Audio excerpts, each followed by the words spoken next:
Sit down. Pay attention. We are not here to discuss self-help. We are not here to talk about winning friends. We are here to discuss the architecture of the human mind and how to dismantle it.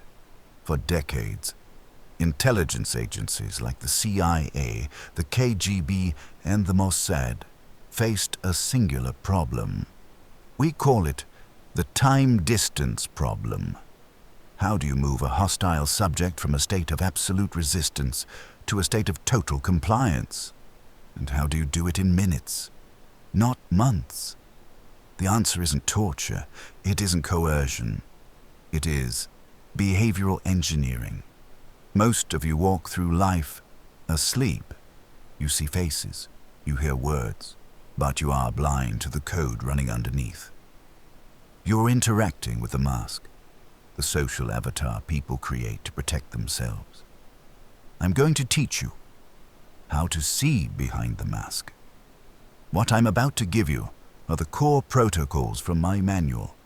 This is the same manual used by operatives to recruit assets, interrogate hostiles, and influence targets in high-stakes environments. We treat human behavior not as an art, but as a science, a hard science, like physics, like chemistry. When you understand the variables, you control the outcome. The objective of this briefing is simple: to give you the X-ray, the ability to scan a human being, identify their psychological vulnerabilities, and insert yourself into their decision-making loop. This is not manipulation. It is operations. Welcome to the program. Chapter 1. The Needs Assessment. Every human being you meet is an addict. They are not addicted to drugs. They are addicted to meeting their psychological needs. Most people think influence is about what you say. That is false. Influence is about what you supply. If you can identify what a person is starving for, and you become the sole supplier of that resource, you own them, they will follow you, they will obey you, because you are the source of their narcotic. We categorize these drivers into 6 core needs. Let's break down the 3 most common targets for rapid influence. Target 1. Significance. The need for significance is the desire to feel unique, important, and special. To identify this target, scan their attire. They wear statement pieces, expensive watches, bright colors, anything that says, "Look at me." Listen to their syntax. They use I more than we. They interrupt. They top your stories. If your target craves significance, do not compete with them. Do not correct them. We call this tactic the throne. Put them on it. Say things like, "I've never heard it put that way before. You have a very unique perspective on this." When you validate their significance, their brain releases dopamine. They associate that pleasure with your presence. Target 2. Certainty. The need for certainty is the fear of the unknown. These targets crave safety, routine, and predictability. They dress conservatively. They dislike ambiguity. They ask detailed questions like, "What is the plan?" and "What time exactly?" To operate on a certainty target, never be spontaneous. We call this tactic the architect. Say to them, "Here is exactly what is going to happen. Step 1, Step 2, Step 3. You lower their cortisol. You become the structure they lack. They will defer to you because you reduce their cognitive load. Target 3. Connection. The need for connection is the desire for love, belonging, and tribe. They use words like we, us, and together. They touch others frequently. They cannot stand silence. Logic fails here. Rapport is the only currency. We call this tactic the mirror. Match their body language. Match their breathing rate. Simply say, I feel that too. We are on the same page. Once they feel felt, the barrier drops. Chapter 2. The behavioral table of elements. Stop using the term body language. It is imprecise. It is for amateurs. In the field, we do not say, he looks nervous. That is an opinion. Opinions get people killed. We say, subject is exhibiting digital flexion and a blink rate of 40. That is data. To operationalize behavior, we broke it down into the behavioral table of elements, just like the periodic table in chemistry. I will give you 3 elements you can use today. Element 1, Do, F, digital flexion. Digits refers to the fingers and toes. Flexion means curling inward. When the limbic system detects a threat, the blood flows to the extremities. The muscles tighten. The fingers curl into a partial fist if you are in a negotiation and you drop a price anchor.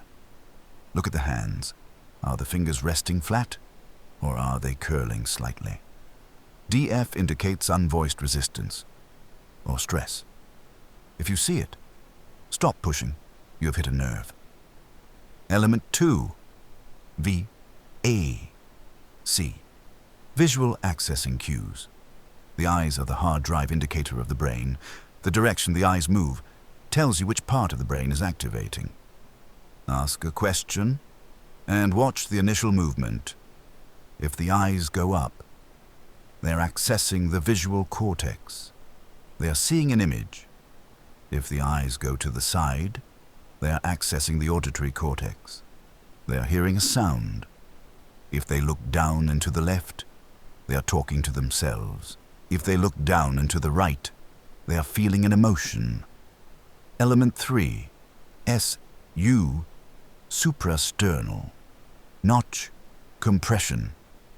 The suprasternal notch is the hollow at the base of your neck.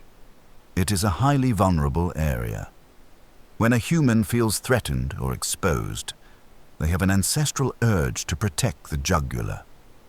Watch for the hand rising to the neck, adjusting a tie, touching a necklace, buttoning a collar. This is a high probability stress indicator. It means the subject feels exposed. If you see this, you have pushed too far. Chapter 3. Authority hijacking. The final piece of the puzzle is authority. Human beings are hardwired for obedience. We have authority tripwires in our brains. When we detect a person of high status, our critical factor shuts down and we obey. You can hack this using the authority triangle. Factor 1 is composure. Authority is the absence of anxiety. Low-status individuals are reactive. High-status individuals are still. Do not fidget. Do not bounce your leg. Slow your blink rate. Before you answer a question, pause for 2 seconds. Be the void. The eye is drawn to movement, but it respects stillness. Factor 2 is discipline. Your appearance is your uniform. It tells the world how to treat you. If you look chaotic, you signal that you cannot control your own life. Precision signals discipline. Discipline signals to the primal brain. This human is capable. Follow them. Factor 3 is social frame. Authority is about whose reality is stronger. The alpha does not ask for permission. The alpha states what is happening. Eliminate weak language like, I think, or does that make sense? Use the command voice with a downward inflection. Instead of asking, close the door, simply say, close the door. You now possess the keys. You understand the needs that drive human desire. You see the elements that reveal hidden thoughts. You know the signals that command obedience. This manual is not a toy. These are weapons of psychological warfare. And like any weapon, they are amoral. They are neither good nor bad. It depends on who is holding them.